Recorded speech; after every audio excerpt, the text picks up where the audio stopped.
I just want to I add. also suggest local churches and clergy as research resource. I just want. Particularly if you're more nervous in an institutional setting, a lot of people can find sanctuary through the clergy and the church, and they also can add some mentoring programs in there for people. And there are a lot of clergy that's involved in a lot of some programs for the kids and during the year. Also, another thing, when you said the young folks, what happens to our libraries? Public library opens up, it has a lot of resources. But how many times do we go into our libraries? Yeah. A place that simple, okay, bring the programs up. And go in. A lot of the stores that you can get in these computers for like job applications and so forth, go into the library, you can pull those programs up. You don't have to walk, you don't feel comfortable at that point in time in your life. Go into the public library. It's not, we used to say, oh, the public library is corny. No, it has a lot of programs and they have a lot of computers in it that you can bring up a lot of programs. Yes, young man. If you, like, a lot of crime is revolved around money, so how come not, instead of just having one thing for like just summer youth and have like things for kids to have more jobs even like year round. That way crime more money will go down because people will be getting money. They won't have to worry about robbing people for money if they already have money. They job out there, but a lot of young guys like you guys don't want to work for minimum wage. And you know, some people usually pay you what, $8.50 an hour? I mean, you know how we went to interview for summer youth. There's so many positions still open because nobody applied for it. It's out there. A lot of people. If you have problems on a job, I mean, email me. We have information on the table. The PAL is one. Let me just run through some of the programs, which is another unit of community affairs. They do the YPA camps. The only condition they pretty much won't take you is if you have summer school. For a lot of some of these summer jobs. If you have summer school, you can't go to the camp because it's for several weeks, but it's free. That's one thing. Right, it's from 14 and over. Yes, sir. He was talking about if you make more jobs for people to have you around. He was like, people don't like working at minimum wage. It's the fact that people. I didn't hear you. When he's when the doctor said the reason people don't want to work because they don't like working for minimum wage is the fact that you have to make jobs that they're interested in. Not everybody likes the same thing. You can make many different things for people to do to fit their category of what they're interested in. Okay. To answer your question further, the day of the city council yesterday reached an agreement on the budget, and they're setting aside $12 million so that they can have a program for jobs all year round. Okay, for you. And that's a good start. Yeah, and that's what we were saying. And we're going to get back to you. A lot of programs are opening up. And if you look, and when I said talk about education, if you're looking and reading some of the papers, they're opening up a lot of jobs with science, okay, nursing. And I'm going to tell all of you, don't just practice one trade. And you may not like it sometimes, but we used to say be well-rounded. Do more than one trade, where it makes you more marketable. Think about the direction we're all going, or what careers you want.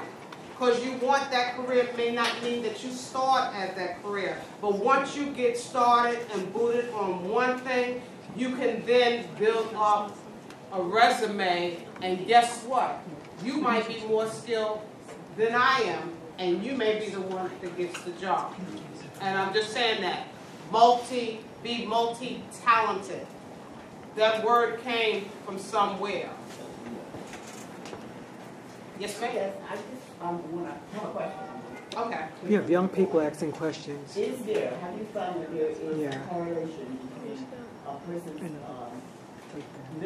how educated, not educated, but literacy and the ability to function and become anything that you want to do, have any job that you want to have?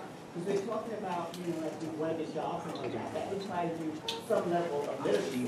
So is literacy, kids have study and learn, is that a part of the program, or is that something outside of?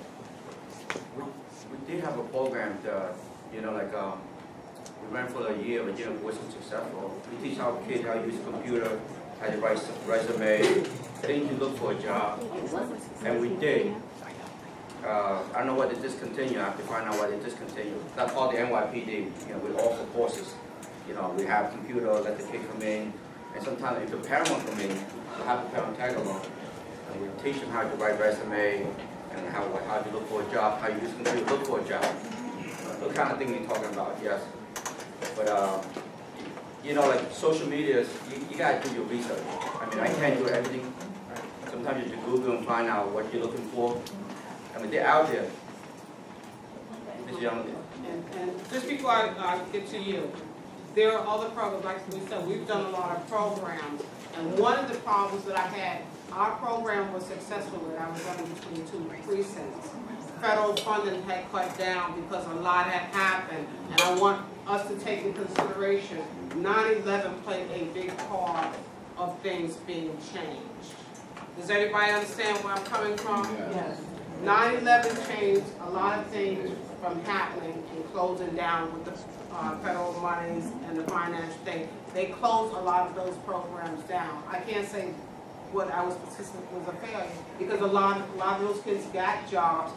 We even mentored them, and then they mentored each other, but we had the space. But when you talk about money and finance, they even were bringing their parents, which is great, but you have to have the facility, and that's why I said the churches, the community centers, you know, opening up, but you have to build a relationship and opening up for those particular, you know, reasons as well. You can have a literacy program in a community center. We used to do it years ago.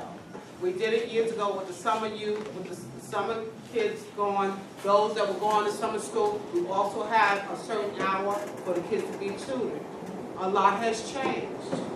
They were the big sister. We used to have A lot of change. If you think about the program, they're changing. We're involved. Yes, ma'am. I just want to say that a first job, a second job, a third job, these are not necessarily jobs you're going to like. They're not necessarily going to be jobs you're going to want. I know this. I started out pushing the hash for, I think, whatever minimum wage was in those days, maybe $4.75 an hour. You take the job because you need to have something to start from. It doesn't matter if you like it or not. In fact, it's good if you take a terrible job and you hate it, because that's going to give you a baseline so that you know you want to make sure you make something out of yourself so that you don't ever have to do that again. Yes. And you keep the vision. You keep your mind in the future and you work toward it. For how many years do you have to do this? As long as it takes. As long as it takes, and you go to school and you work at night and you work on the weekends and you work and you work and you work. And do you have fun? Not necessarily. That is not the point. You want to make something out of yourself. You want to build what's in here. What's in here. You have to work. And you may not like it. It may not be fun. But at the end of the day, you're going to have what you want. You're going to keep your eye on it, and you're going to go after it, and eventually you will achieve it. Thank you. That's what I have to say about it.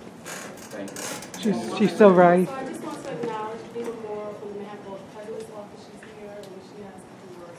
Yeah, it's very brief, so Can I I really use just your wanted to talk about ourselves when the comment was being made about resources and safe places in communities, and, you know, sometimes when you don't want to go to a precinct to communicate the things that you want to see happen, certainly we see ourselves as being part of the change. So many of you may know the borough president is Gail Brewer, and she's very much, you know, in community and trying to be a bridge to the community on this issue. But importantly, our office just opened up a storefront right on 125, and so anyone can come in any time of the day and access our office for a number of things. So if you find yourself just needing information, if you find yourself wanting to know more about programs that exist out there for young people, or that can be a bridge, or if you feel like you need more information about grants or resources that can help fund a new program, those are the kinds of things that we can help to facilitate sharing information and being of support. I know I'm seeing graphics because I know we recently had them at a meeting and they followed up with us afterwards, and now we have to do our part to follow up to be that bridge ongoing. So that's really what I'm here to say, and if anybody needs us, I'll be in the back and available to talk. You see what we said, folks? Folks are around when you ask the question. You just have to what? Reach. And the program's available. I just want to acknowledge you about this community. I really put it in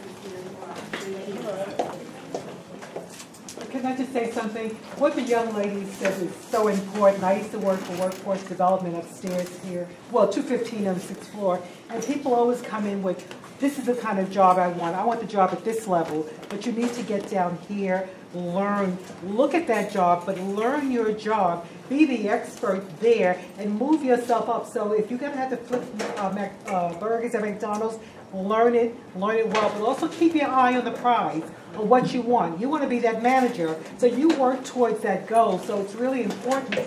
You're not going to start here. You're going to start here and work your way up. So wherever you go, start learning there and look at what you want and keep climbing that ladder. That's how you're going to get it, okay? And get the training, too, whatever kind of training you need. Oh, we'll do camera work. I think that it's so important that programs are available for our young people, not necessarily for literacy, but more or less for job opportunities, but more or less an understanding of the stigma that's out there that won't necessarily hire our young people.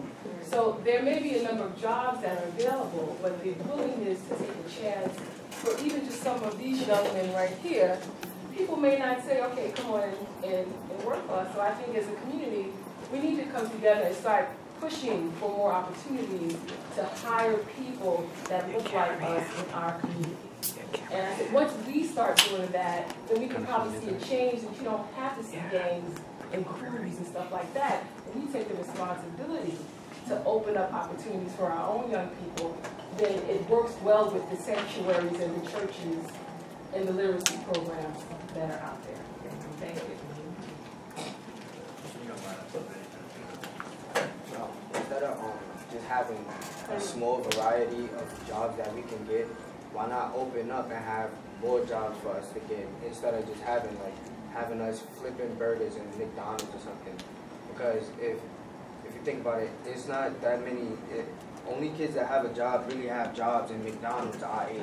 How come we can have jobs other places that'll help us build up to our goal instead of just working at McDonald's? Because just working at McDonald's is not gonna build us up to where we might want to get. Because what if nobody don't want to be a chef? How's McDonald's gonna help you to become something in math? Like, what if you want to be an accountant? How's working in McDonald's gonna help you to become an accountant? How come we don't have internships and stuff like that for our age that'll help us to move towards our goal? You know, that's a good question. Because in some high school, you got, there's all an internship out there, a program out there that for you to look for and apply.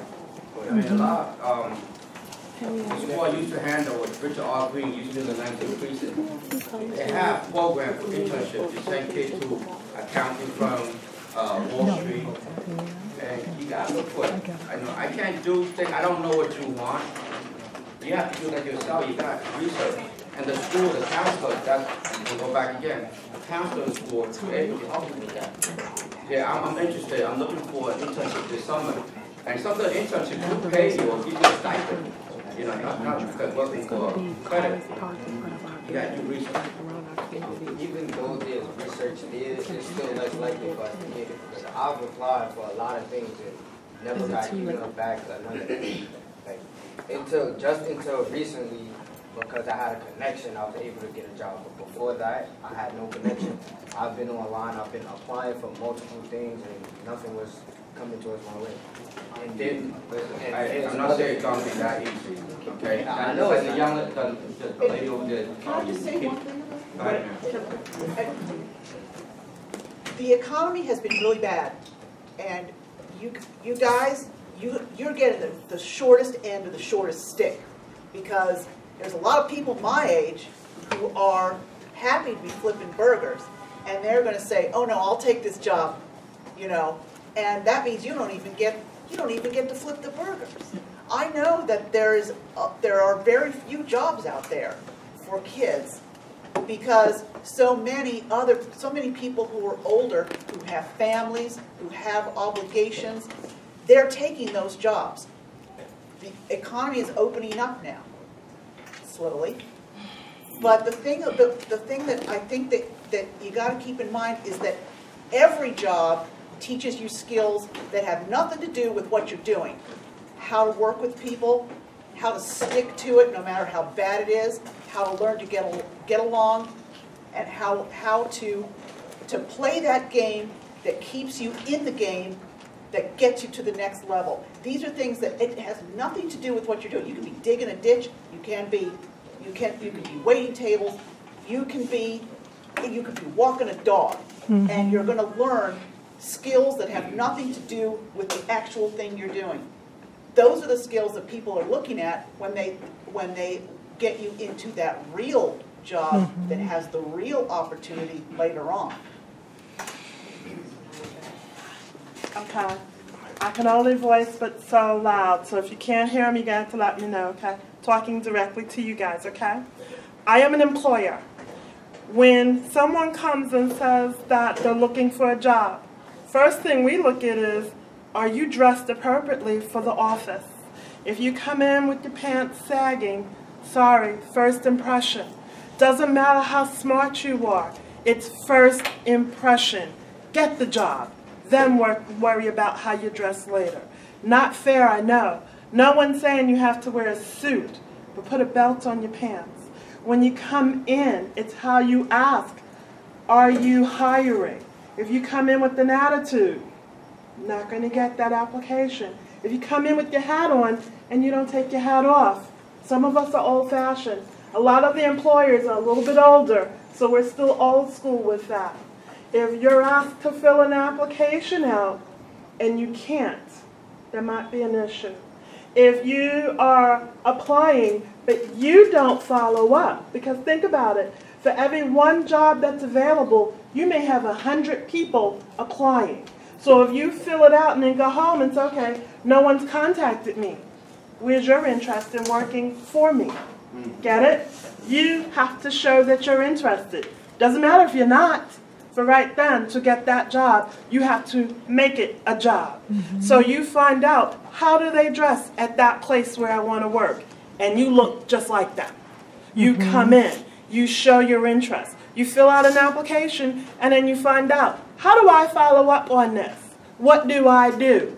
Don't be the person who sits and waits passively.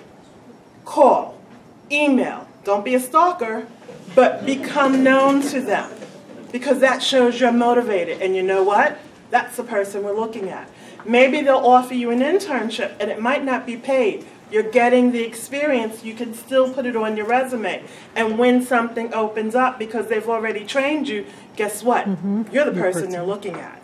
But you can't be passive. If you sit and wait, guess what? There are 99 other people who are saying, I'm showing up. I want this job for today. So that's what you have to do to get the job. If we have internships, my office has internships all the time. We never get anybody that wants it, because you start off not paid. Okay, but you get that experience. That's how you start off. Sometimes you have to start here to get there. You don't get to start at my level. You have to start low. All of us have started at the bottom. My first job, I hated. I used to think about ways of, how do I get rid of that person in my mind? Hated my supervisor. That wasn't going to be my permanent job. And by the way, I didn't. But I learned what not to do and what I needed to do to move forward. If it's about education, have them ask them, are you training me? Can you train me? Make them do that for you. Learn. and then move forward. Okay? Thank you, Christine. I'm Peter Taylor, I'm first vice chair. Your voice was not. About a year and a half ago, we put together a resource guide for youth, not just in terms of employment, education, recreation, other things, medical help. It's for young people that are in this area. And if you just Google CB10 Youth Resource Guide, it will come up. It's about 105 pages. And I think it'll help in terms of CB10, Charlie Boy 10, Youth Resource Guide.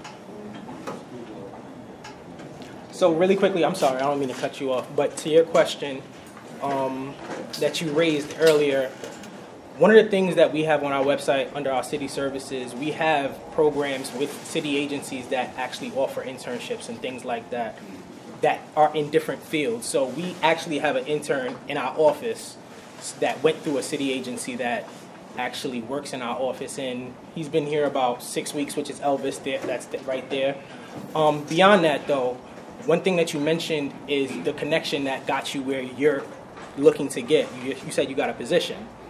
It's correct. So one thing that I've come to realize is that jobs don't just fall in our laps. And a lot of times they don't fall in our laps through applications either. They fall in our laps through mentorships, through different programs, and through the connections that you build. I am so happy to see you out here. Simply because you don't know who you're touching by being here, and you don't know who's looking at you and wants to speak to you about, you know, where you want to go and who and what you want to do. So developing that relationship actually opens those doors. So I want to make sure that you guys are aware of that. Who are you? I'm Terry, and I'm the Assistant District Manager for Community Board 10. Thank you. And as we're here for the youth, there's also a thing called Youth Connect. There's a lot of programs, and just like you said, I'm going to let you talk, sister. There's a lot of programs, but you can't sit down and wait. And because you're youth, I can tell you, some folks in here can tell you stories when there was manpower and where they had to sit in front of a building for some of you at 4 o'clock in the morning to get that summer job. Some of the folks are in that room and fought for seeker and all of that. You have to be multi-talented, reach out for the information before anybody leaves here. With all the brothers and sisters that's in here, you should be gathering information, okay? About education, about the job, about internship. There's things that's going to start out, like we've all said, without the money first. But once you put your foot in the door and get some of that experience and internship, you're the first one at the front gate. Because guess what they could say? They volunteered for me. They showed up on time. They dressed properly. They helped out and said, well, excuse me, I know you can't hire me. Is there something I can do today within the community? Okay? Yes, ma'am. Yeah. One thing I wanted to say is that I always say hard work shows. Hard work shows. So if you all are familiar with martial arts, you know you start out, what color is your belt? White. So how does it go from white to another color? Progress. Because you're training, you're doing progress. I'm a black belt. I'm a black belt. And so in the old days, you didn't just get the belt. It was the work you put in. You fell on the ground, you turned brown, you bled, you felt red, all kinds of things. So you didn't just automatically get passed from one belt to the next. You worked hard and you got the benefit. So you do your training and you do your work, and then whether you have your belt on the street or not, you have the skills and the techniques. So if something happens, you're ready. Your hard work shows. No one may have never given you a belt, but your hard work will show when it comes down to being right there on the street. So the things that you're asking, I really like the questions that you guys are asking and the conversation that you're having, because we can tell that you're interested and you want stuff. So a lot of people here have provided a lot of information and a lot of resources and a lot of encouragement. And I hear them a lot of times, you probably hear it too, where they're throwing it back on you. You got to do this, you got to do that, you got to look up this, you got to look up that. Well, that's because hard work shows. Whether you get recognized for it right away or down the road or not at all, it's still going to be a benefit to you. You will get the benefit of your investment. Mm-hmm. And somewhere, I'd like Terry was saying, and with the networking, somebody will hear you saying, you know, I really want to do this, I really want to do that. And you just never know who will be an employer, who will have a check or money or cash in the pocket or work at a store and say, I can pay for your suit or what have you. But when you're investing in yourself, hard work shows. Mm-hmm. So I have a question. Kareem Chapman, Uptown Democratic Club, and Next Step Program. So the kids are here getting a lot of good information, right? And that's great. That's why they're here. But my question to people, whoever have the resources or have those connections, right? What are you guys doing to go into the community where the kids don't care about nothing what's being said to here today? The kids who are always in the corners, what kind of initiatives are being done to reach those kids? I mean, these kids came a long way. It's, you know, they're here, you know, it's steps, milestones. So if anybody can answer that question, what are you guys doing to help those kids who are in dark places? What should we do? Well, first one thing, I don't know if you guys know, but you guys were coming in, but we were giving you guys a hand when you guys were coming in. Let's clap for the guys.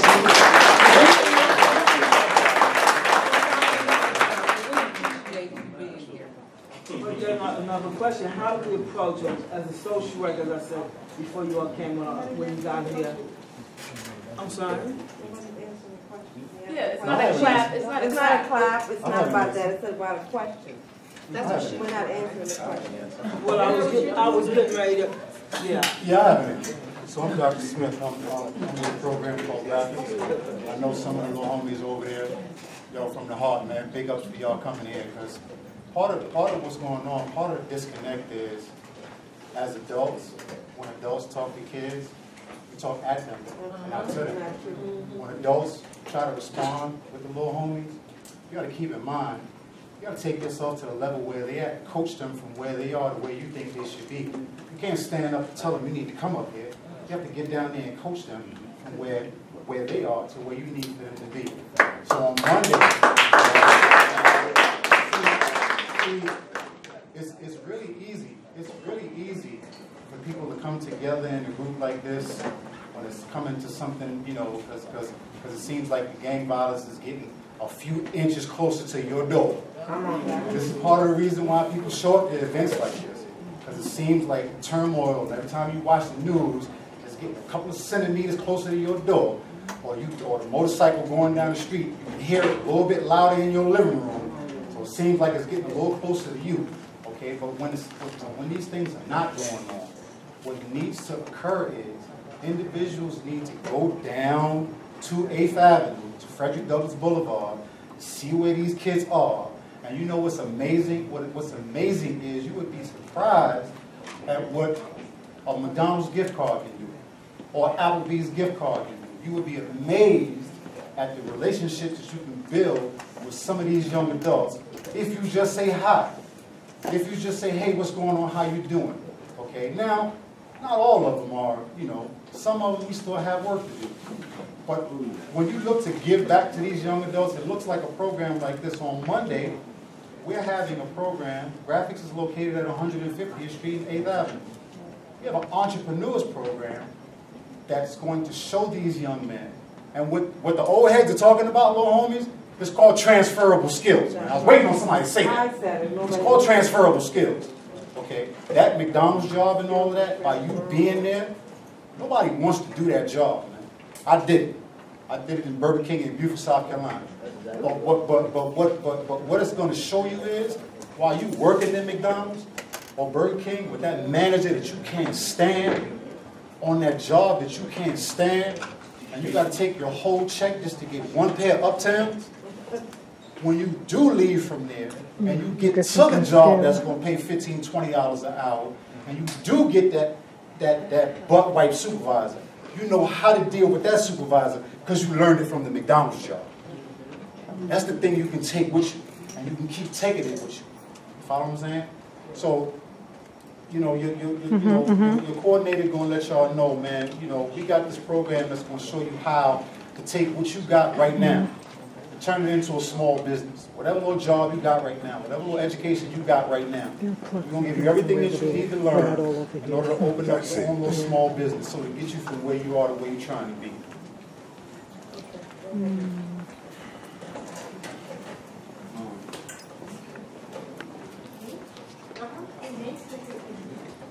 That young lady, and then I'll.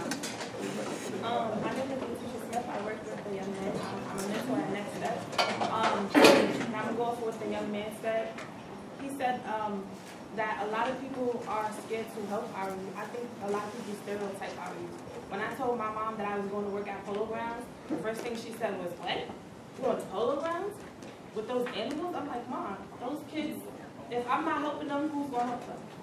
You know what I'm saying? They don't have a lot of young men, a lot of teenagers have people who turn their backs on them because of those stereotypes or because of the misconceptions. So I think that a lot of people or adults need to put that misconception to the side and put that stereotype to the side to help these young men, because if we don't help them, who's going to? So I just wanted to say that. Yeah. Hi, my name is Sharon, and I've been to quite a few of these meetings where there are representatives from, from the city, from the police department, asking, giving us important information, but after that, it kind of like just ends. I mean, there are organizations like Graphics. There's Akil Rose, who meets in front of the Grand Houses every Saturday evening with grown-ups like us. And we're out there in the community, actually in the projects, meeting with the people. I, by myself this weekend, I'm from the Church of Scientology Harlem, and we have anti-drug booklets, we have a moral code of living. I personally go where the projects are, and I give out booklets. So you have to go with the youth. The youth not necessarily are always going to come to a meeting given by the police department.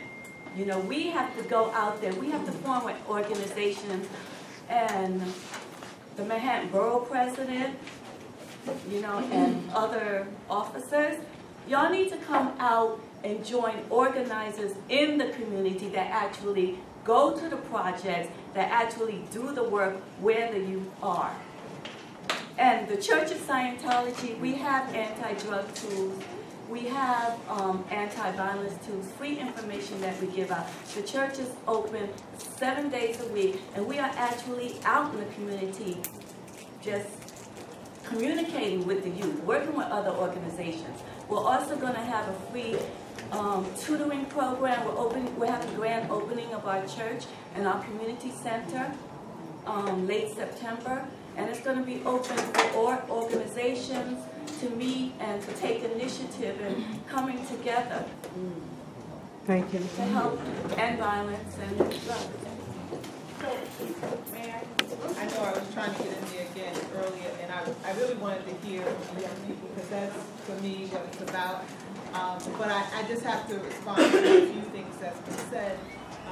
To my brother who asked the question of some of the things that we can do, part of what I think we have to remember is that when we're looking at the young people, we see ourselves, okay? And, when we talk about doing things with other offices, maybe some offices don't reflect you, but I can